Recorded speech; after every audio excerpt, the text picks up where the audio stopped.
Hello po, isang magandang umaga po sa inyong lahat. Isang magandang umaga. Ngayon po ay 12 ng April 12, 2024 at ang oras po dito sa Los Angeles, California ay mga 6:35. 6:35 po ng umaga, Biyernes at medyo makulimlim. Nais ko lang ipagpatuloy yung tinatalakay ko kahapon patungkol dito sa solution sa West Philippine Sea mess. Pero kahapon ay nagsalita si Duterte na inamin niya na may agreement sila ng China. Opo. At yan ngayon ang tatalakayin ko. Idadagdag ko na lang yung solution sa West Philippine Sea. Ano ang dapat nating gawin dyan? Kasi kahapon hindi maliwanag yung pagka-explain ko eh. Kaya uulitin ko na lang ngayon at inaanyayahan ko po kayo na isiwalat natin yung solusyon dyan sa West Philippine Sea. Kung may kakilala tayo o may kaibigan tayo o kamag-anak, ay i-discuss natin para hindi tayo malito o hindi tayo madala sa mga samut-saring propaganda ng China. Opo. Ang title ko po ngayon ay Treacherous Agreement to China. Tinatawag ko po na treacherous po yan, yung agreement na yan. Sa iba ay betrayal, pero sa akin ay yun nga, treacherous agreement to China bilang isang mamamayang Pilipino. Yan po ang pagkaintindi ko dyan. At hindi ko naman inaalis na sa iba ay iba ang pananaw nila. Lalo na kung ikaw ay maka-China. Yung ginawa ni Duterte ay maaring hero o heroic para sa kanila. Kung ang tatanungin natin ay China o maka-China. Pero ako po ay bilang isang Pilipino, although na kailan lang ako nag-citizen, mga mahigit lang 1 taon nung nag-COVID. Kasi ang hirap kang i-renew ng citizenship, yung passport ng Philippine passport, ang hirap. Ilang bihis ako nag-try. Nung nainis na ako, ay nag-apply na lang ako ng citizenship, US citizenship. Kailan lang po? Wala pang 2 taon. Aywan ko, ang balita ko, mayroon atang nagaganap na dyan sa natin dyan. Dito po sa Los Angeles, nagre-renew eh. Kasi mayroon akong kakilala na taga San Diego, nakapag-renew siya. Tatlo, yung asawa niya at saka yung anak niya, kasi expired na rin eh. Ay hindi pa siya pwede mag-citizenship kasi nga 5 years dito eh. 5 years bago ka magkapag-citizenship. Ako, 10 years na ako bago ako nag-citizenship. Ayaw ko nga sana eh. Kasi nga dyan sa jury, yung ino-oblige nila na ano ba yun? Jury duty. Opo. Pero kung hindi ka citizenship o hindi ka citizen ng US ay exempted ka. Ngayon, yun nga, yung kakilala ko, 3 sila, kinontrata, doble ang bayad nila. Kung 250 lang ang renewal, nagbayad ata sila ng 500 bawat isa. Pero lahat na yun, sinundo sila ng van sa San Diego. 2 hours yan eh. 2 hours drive. Dinala sila dito sa Los Angeles. Pero grupo kami, sabi nila. Ang dami namin. Opo. Parang isinakay kami sa van na malaki, sabi niya. Tapos yun na, naayos 1 araw lang. ay ako, nag-citizenship na lang ako. Ito po ang title ko ngayon ay Treacherous Agreement to China at saka yung solution sa West Philippine Sea Problem o MES. As a Filipino, I see the agreement treacherous. Ayan po ang i-discuss ko. Pero bago ang lahat ay hayaan nyo muna na pasalamatan ko yung mga subscriber. Ito po sila, batch number 2 po sila, salamat po sa inyong lahat. Si Pussycat, si Doris May, si Antonino, si Ronel, si A.B. Compio, si Joey Valenzuela, third pangatlo, User NB, Parot, Pabs Naranja, Romel Solier, Padua Lloyd Trabel, Andre Siranyo, Jonah Canao, Rosana Kawili, Birk Orozco, Ernie Calyago, Christine Joranas, Digna Umali, Julie Antan, Jose Javier Niabot, Andy Gimpaw, User GH, RC Guillermo, Joseph Angelo, Mayra Midaina, Rafael Aquilato, Mayet Hinsyo, Dio Yanong,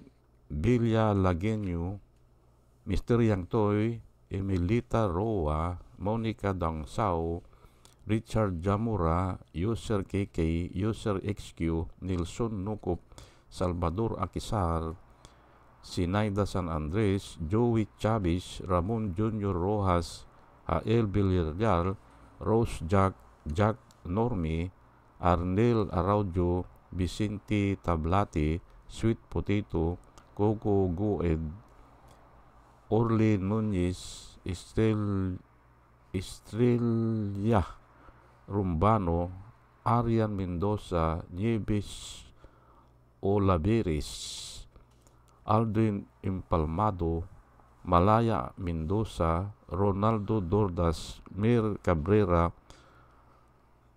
Rolando Oliver Mamon ng La Paz, Iloilo, Ana Marie Aldisimo, Eli Casle, Maria Rivera, at saka si Maru Daan. Salamat po sa inyong lahat. Nang dahil po sa inyo, ako po ay nagsisikap na mag-vlog tuwing umaga po, 6:30 to 7 o'clock. At ito naman po ang mga vloggers na nire-recommenda ko po sa inyo na ating suportahan o panoorin parati. Ito po sila, si Michael Apasimble Bulletin, si Attorney Insurrecto, Bunyog Pagkakaisa, Vlogcaster Armandin, Engineer Tugtog Kaosing, Aling Marie, Mr. Sa Totoo Lang To, Christian Isguera, PMT GR Vloggers, The Action Man, Roy Japantors, Divina Apostol, SJ Pischay, Kapihan ni Art at Ago, Dimjus Journey, Kakamping, Ang Batas with Attorney Claire Castro at saka yun si Waldy Carbonell. Ugaliin po natin na makinig sa kanila at nakikita ko po na yung mga sinasabi nila ay mga totoo at para sa ikabubuti po ng bayan. O sige po at tuloy na tayo sa ating topic ngayon na yung agreement na ginawa ni Duterte, although na inamin niya na verbal lang kay Xi Jinping, ay verbal lang, ay treacherous po yun. At yan po ang papatunayan ko ngayon. Ngayon, ay gagamit ako ng Biblia para walang controversy. Opo, gagamit po ako ng Biblia para walang question asked. Kasi ang Biblia po ay final arbiter po yan eh. Opo, pag ginamit mo po ang Biblia, ay hindi ka sumasama dun sa sari-saring opinion ng mga tao.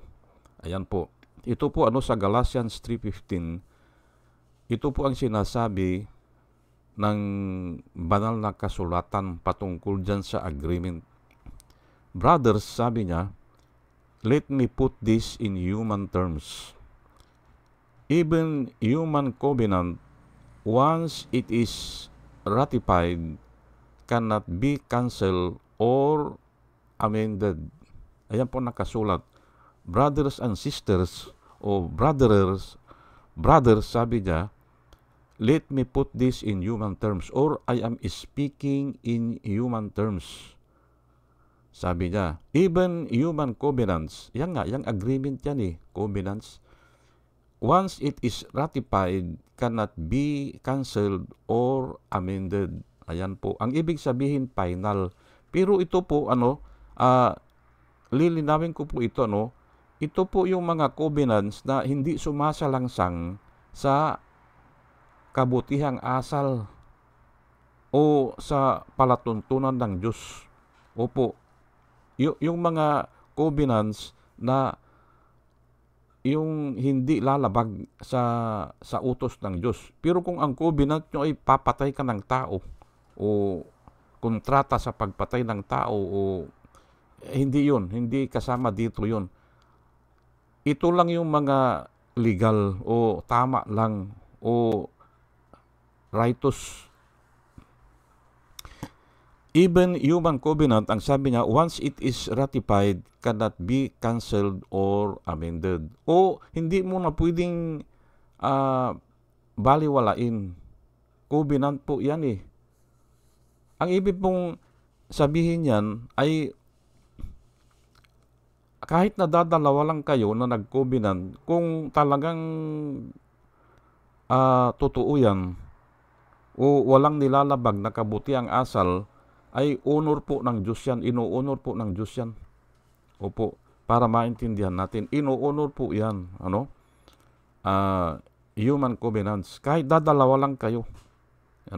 Halimbawa, ako noon bumabagyo o nakabundol ako ng dyan sa Pilipinas, dyan sa bandang pagitan ng Tarlac at saka Pangasinan ata yan. Dyan ako dumaan. Kasi hindi ako makadaan ng Pampanga, Ilubog. Diyan ako dumaan ay bagyo. Ay namatay yung dinadrive ko. Nakabundol ako ng jeep. Pero lang, nayupi lang yung bumper niya. Magkano ka ko yan? Ay 500, sabi niya. 500 na lang, bigyan mo na lang ako ng 500, sabi niya. Okay na ka ko yan. Wala bang...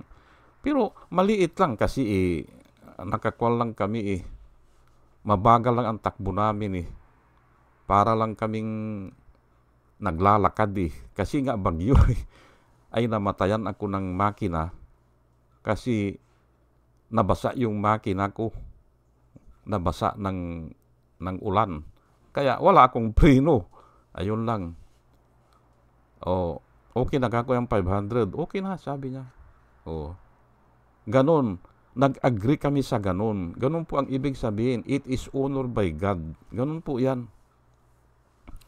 2 Corinthians 6:14, do not be unequally yoked together with unbelievers. Ito ay kuwan ko na ito tinalakay ko na ito For what fellowship has righteousness with lawlessness, and what communion has light with darkness? Ayan po.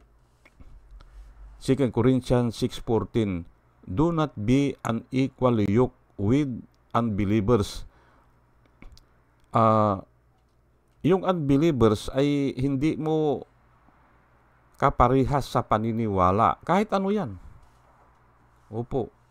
Pero kahit na hindi kayo parehas ng paniniwala, kailangan po yung paghila nyo o pagdala nyo ng load, yung pasan-pasan mo itong load na yan pamatok nga ito Ito ay kung halimbawa, nag-aarado ka ng lupa, doon po sa Middle East, dalawa ang ginagamit nila 2 baka, ganyan, o 2 kabayo, o 2 camel.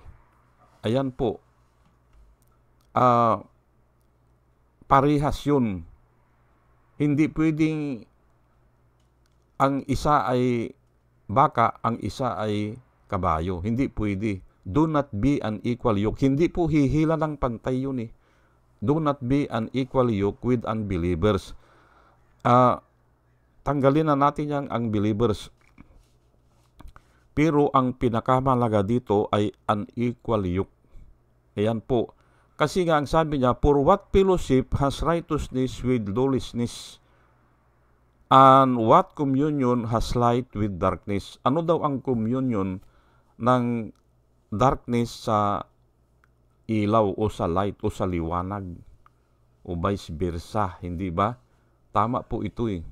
Ngayon, ito po si Duterte at saka si Xi Jinping o ang Pilipinas o ang China ay may dispute po diyan sa diyan sa West Philippine Sea, hindi ba? Inaangkin ng China. Ay bakit siya makipag-agreement ng ganun? Hindi ba? Disadvantageous po 'yun. Lalo na yan ay wala namang witness. Pero ito nga, inuunod ng Panginoon yan eh. Pero pagdating dito sa unequal yoke, unequal po yan eh. Unequal, bakit papayag siya na hindi i-repair o hindi magdadala ng repair materials doon sa Sierra Madre, BRP Sierra Madre. Mali po yun. Hindi ba? Bakit ka makipag-agreement sa ganun? Kaya nga sinasabi ko na treacherous po yan. Biblia po ang nagsasalita. Do not be unequal yoke. Bakit yung trabaho nyo parihas, pero disadvantageous sa'yo? O ikaw lang ang mapipirhisyo. Bakit? Ay, kung hindi mo i-repair po yung kwan na yan, yung BRP Sierra Madre, ay lulubog yan. Disadvantageous po yan. Yun ang sinasabi na do not be unequal yoke. Pwede kang makitrabaho o makipagkasundo kung nakikita mo na parihas ang agreement o parihas ang laban. Hindi ba? Deuteronomy 22:10, dito po nanggaling yan eh. Do not plow with an ox and a donkey yoke together. Ayan po ang ibig sabihin yan para maintindihan nyo. Bakit ka makipagkasundo ng ganun sa China? Hindi ba? Ay walang natin kung ilan ang pabor na natanggap ni Duterte. Ilan ang ibinayad sa kanya. Hindi natin alam yan. Pero ito nga bakit ka papasok sa isang kontrata o isang agreement o isang covenant, lalo na ganyan, ay siya lang ang pumasok. Siya lang. Bakit hindi niya tinanong ang mga Pilipino? Bakit hindi niya nagkonsulta? Hindi ba? Mag-isa lang niya. Hindi ba? Adi kalukuhan na po yan. Pero ay ito si Duterte ay ang pagkaalam ko dito ay talagang diktador ito eh. Opo, diktador po yan. Kasi nga, pinaburan siya ng Supreme Court at kasalanan po ito ng mga Supreme Court Justice. Kung maalala nyo po, nung tinanggal niya ang ICC sa membership natin, diyan nga sa ICC, tinanggal niya. Ang decision po ng Supreme Court na parang mali, para sa akin lang po para sa akin, mali po yun. Bakit? Ay Kongreso po ang mag-approve na mag-member tayo dyan Approve po ng legislative o ng legislator. Ay bakit mag-isa lang niya ang mag-decide? At ang sabi pa ng Supreme Court, sinusubaybayan ko po lahat ng balita Ang sabi ng Supreme Court, bilang isang chief architect daw ng mga decision making ng government, ay pwede, sabi niya, na mag-withdraw sa ICC ang presidente. Ayun, pinaburan, hindi ba? Pinaburan, aywan ko kung natakot sila o nabayaran din. o nakatanggap ng favor. Kasi nga, nasa Biblia po din yan eh. Yung mga judges, sabi niya, do not receive bribe because bribe can blind the eyes of the wise and can alter, yung mga gifts na yan, yung mga favor na yan, can alter the narration of the righteous. Naa-alter po eh. Ang sabi nila, pwede. Sabi nila, pwede. Pero ako, ang reason ko dyan, kung ang kongreso po ang pumirma o ang nag-decide, ay in-implement lang ni Pinoy, pero gusto ni Pinoy nga eh, ay in-implement lang niya, ay dapat ganun din. Dapat ang mag-decide, hayaan ang mag-decide ay ang legislative. Ngayon, kung pumayag sila dahil natakot sila, ay problema na talaga yan. Hindi ba? Kaya ito, ginawa din niya yan na siya lang ang nag-decide. At ngayon, parang nagmamalaki pa siya. Hindi ba? Pero ito kaya nga ang binabanggit ko dito, do not be unequal yoke. Hindi ba? Ay ikaw lang ang Pilipinas lang ang mapipirehwisyo yan eh. Hindi ba? Diyan sa covenant na yan eh, o yung agreement na yan eh. Bakit? Ay bakit hindi mo ma-repair ang sarili mong barko? Hindi ba? Kalukuhan yan. Bakit papayag ka doon?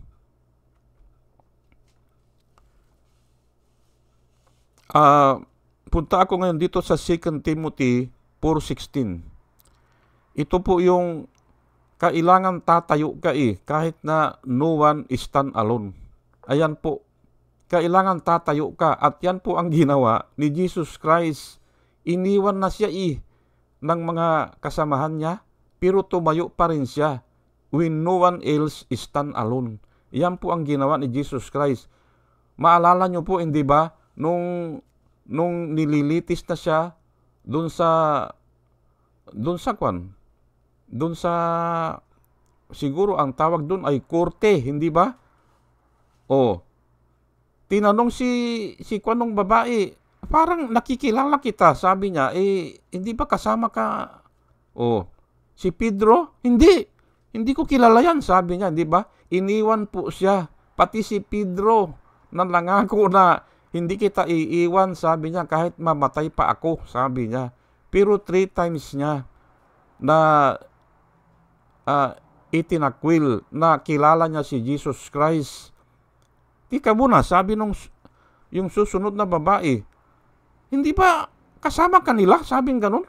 Parang namumukhaan kita, sabing ganun. Ay hindi po, sabi niya.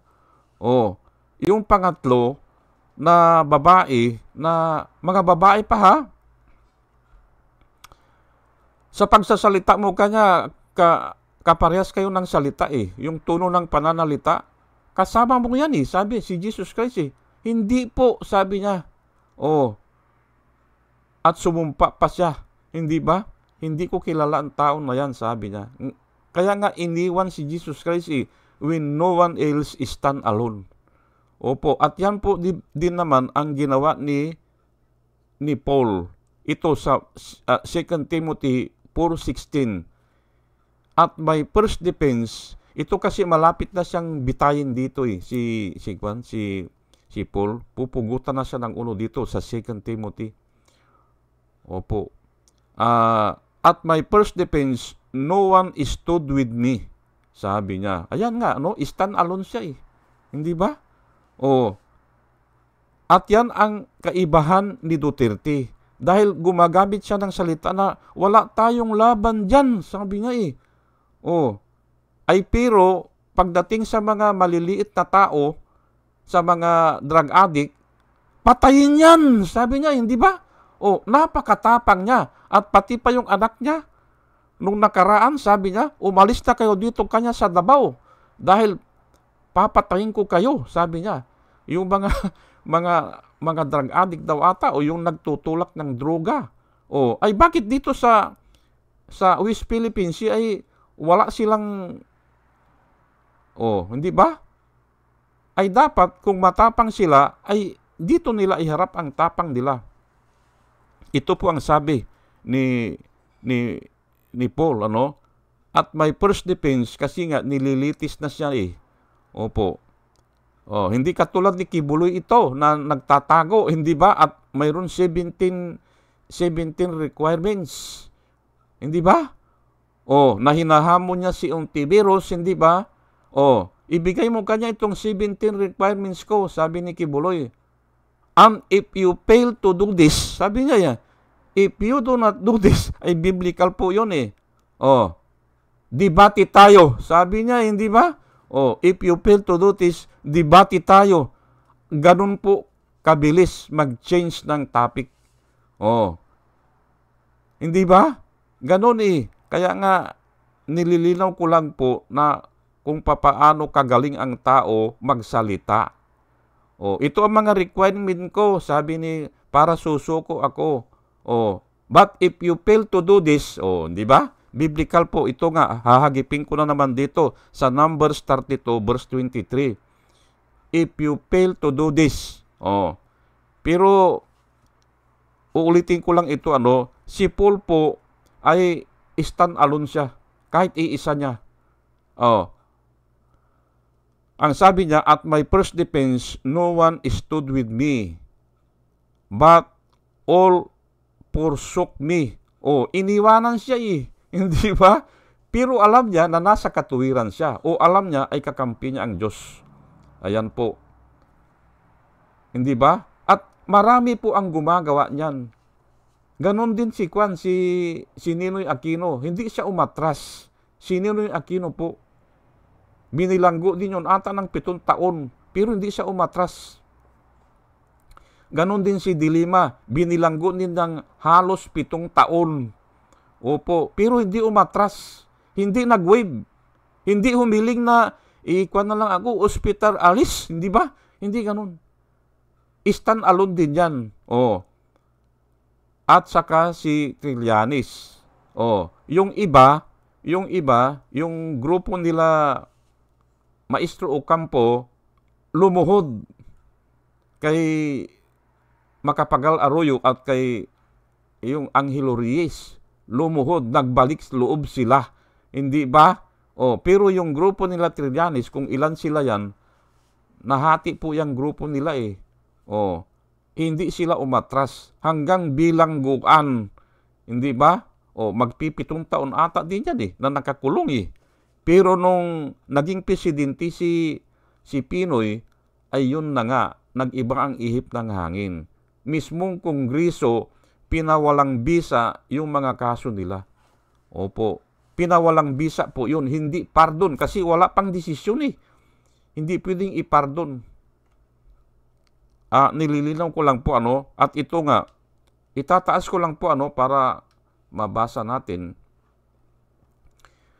Numbers 32 verse 23, but if you fail to do this, you will be sinning against the Lord, and you may be sure that your sin will find you out. Ayan po nakasulat.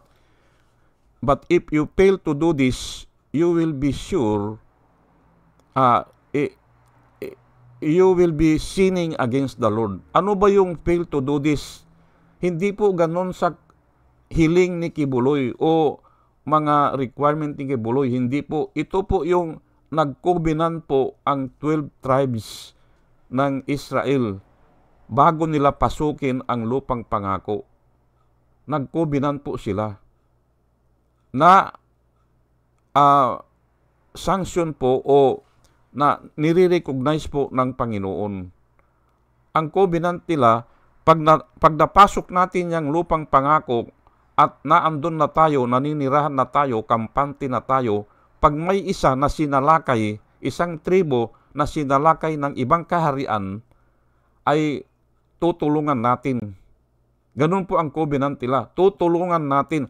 Aalis tayo sa ating teritoryo o sa comfort zone natin. Ay kasi yung iba naghahalaman na eh. Yung iba may mga alaga ng hayop. Doon sa destinasyon nila, aalisan nila yon pansamantala para tutulungan nila yung tribo na kinukubkob. Lahat po sila, lahat ng tribo tutulong po yun. Yun po ang covenant nila. If you fail to do this, ayan, you will be sinning against the Lord and you may be sure that your sin will find you out. Yan po. Kaya nga, yung pagiging makabayan o dinidipinsahan mo yung bayan mo o yung bansa mo o yung mga kababayan mo ay palagay ko ay kwan po yan ng Panginoon. Righteousness po yan ng Panginoon na nanggagaling sa Panginoon. Kaya nga yung iba hindi natatakot mamatay eh. Hindi ba kayo nagtataka?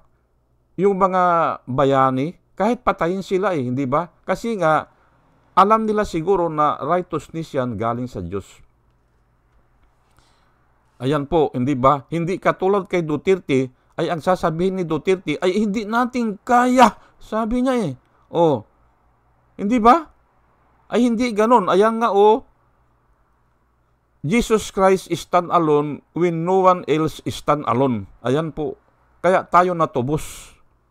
Di ba? At doon po nagiging hero o martyr ang isang tao. Ganun po yan. At ito na po yung solution na gusto kong banggitin sa inyo. Itataas ko lang po the solution to the West Philippine Sea mess. The big oil company katulad ng Chevron, Shell, ExxonMobil, Total Energies, Saudi Aramco, to drill there. I-allow natin o makipagkontrata tayo sa kanila na mag-drill sila dyan. Very simple. Just follow the footsteps of Malaysia and Indonesia. Ngayon ay nakakakuha na sila ng kwan dyan. Ay sa atin, yung Malampaya, iisa lang.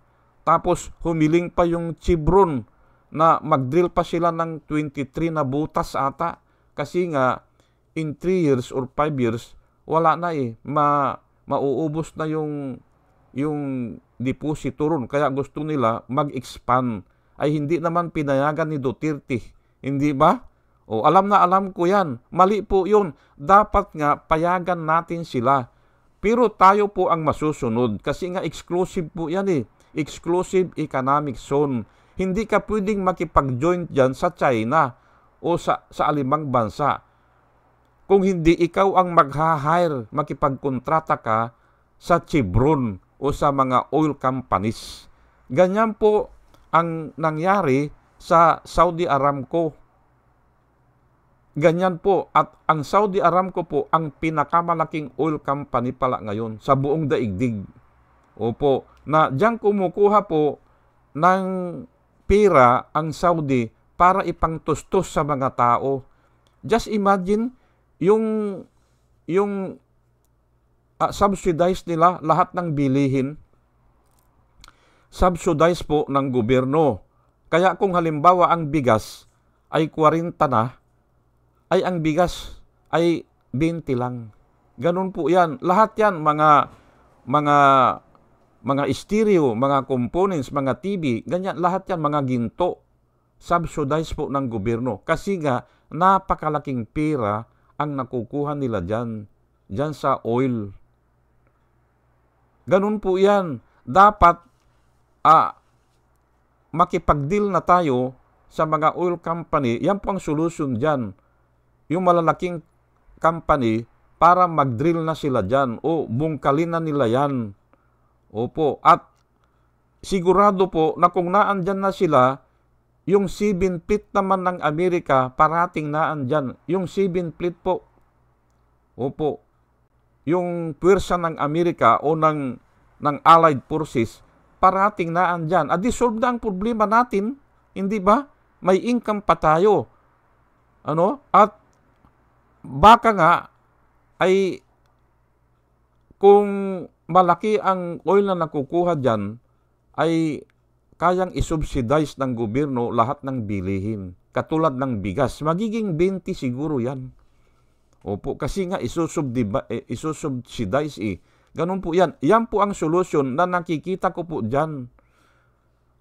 Na i-allow na natin yung mga oil companies na mag-drill dyan. Walang magagawa po ang China dyan. Hindi nila papasukan yan kung naandyan nakikita nila na nakaabang ang Allied Forces. At sigurado naman ako na parating magpapatrolya po dyan ang mga Allied Forces. Kasi sa kanila yan yung Chevron, hindi ba? Hindi sila papayag na walang walang security escort. Hindi ba?